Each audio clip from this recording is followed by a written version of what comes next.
Welcome back to the Michigan Business Beat, brought to you on the Michigan Business Network. Chris Holman here in our downtown studios in Lansing.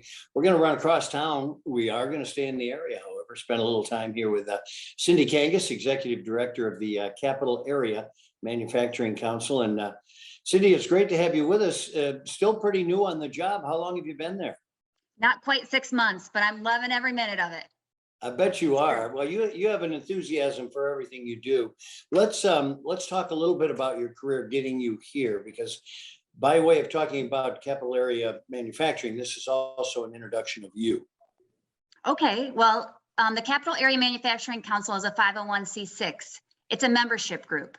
And I come from a nonprofit background, a 501c3. So I've worked at several local nonprofits, most recently Ellie's Place. And I think that when the board at the Manufacturing Council was looking for their next leader, they really wanted someone that had, you know, that warm fuzzy, the ability to plan events, the ability to bring people together, and someone that just had a lot of enthusiasm. And so I think because they've seen the passion I've had for some of the causes I've worked for, it was just a natural fit.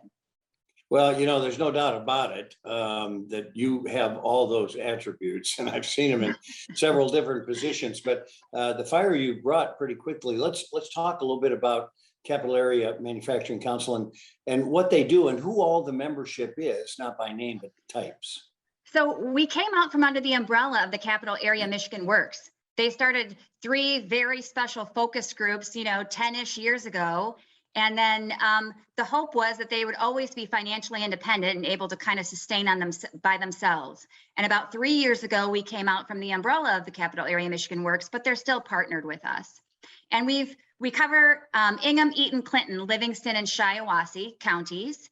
And basically, we're a membership group for manufacturers within those 5 counties. So we do a lot of activities. We do a lot of touring plants together, a lot of education together, a lot of networking together. We're really concerned about the talent pipeline. So a lot of times I'm helping manufacturers connect to local ISDs, local community colleges and high schools, so that we can help change the narrative about manufacturing and help these young kids understand that these are viable jobs and we need them in these jobs.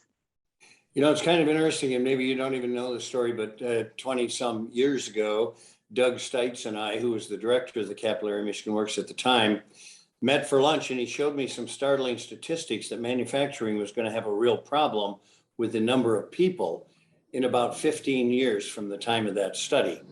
And that's when we called them all together and said, you have a problem. We'll house it at the Michigan Works, because I was on the board then too. In the meantime, you got to deal with it, and we want you to do an external organization.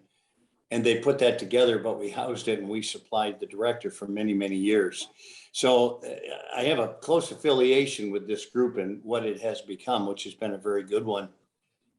That still has to be exactly the biggest problem manufacturing is facing right now. It has to be talent, isn't it? I think that a lot of teachers, counselors, parents aren't sharing the news that you can have a viable job and that these aren't dirty jobs, that manufacturing is an amazing career. And so the people that are in manufacturing right now are kind of aging up, aging out, retiring, and there's this kind of gap in the talent pipeline. And so we're really trying to nurture that and reach out to new people and just educate them, change that narrative. We need people, we need bodies in jobs for sure. Well, tell me about your new Christmas, which is the annual manufacturing day, and what you guys did with that. So manufacturing month is October, and the first Friday of every October is manufacturing day. So we had over 1,000 students participate. And traditionally, in a non-COVID time, they would get on a school bus and they'd go tour multiple factories. But because of the pandemic, teachers were a little nervous to take the kids out of school. So we did reverse job shadow style. We had manufacturers go into the classrooms and make presentations. And so they were all doing activities kind of within the confines of their classroom, but the manufacturers still had that one-on-one communication. And it was amazing. I tried to get to as many schools as I could, but you think 1,000 kids that now have been exposed to manufacturing, and hopefully they'll consider those as jobs. Well, and I know you guys are going to be a big part of T3's upcoming career day, which is really pretty cool too. It exposes all these kids to the career opportunity, and that's a lot of it, Cindy. And I think that's what you brought to this council is looking forward, having a vision. Yeah, yes. And I think that a lot of people see, especially if you're living in the Lansing area, that manufacturing is just General Motors.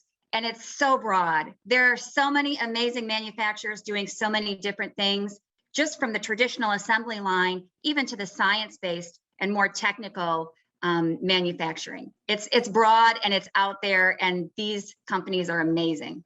Well, in the face of manufacturing has changed, and what we didn't call manufacturing before now is. So you've got a lot of that. It all relates to what's coming out the back end still of the factory, right? Well, Cindy, it's great to have you on. You're doing a great job. Everything I hear about you is top drawer. So keep up the good work. We need you. Thank you. Thank you for having me. Cindy Kangas, she's the executive director of the Capital Area Manufacturing Council. You're watching the Michigan Business Beat on the Michigan Business Network. I'm Chris Holman. We'll be right back with more.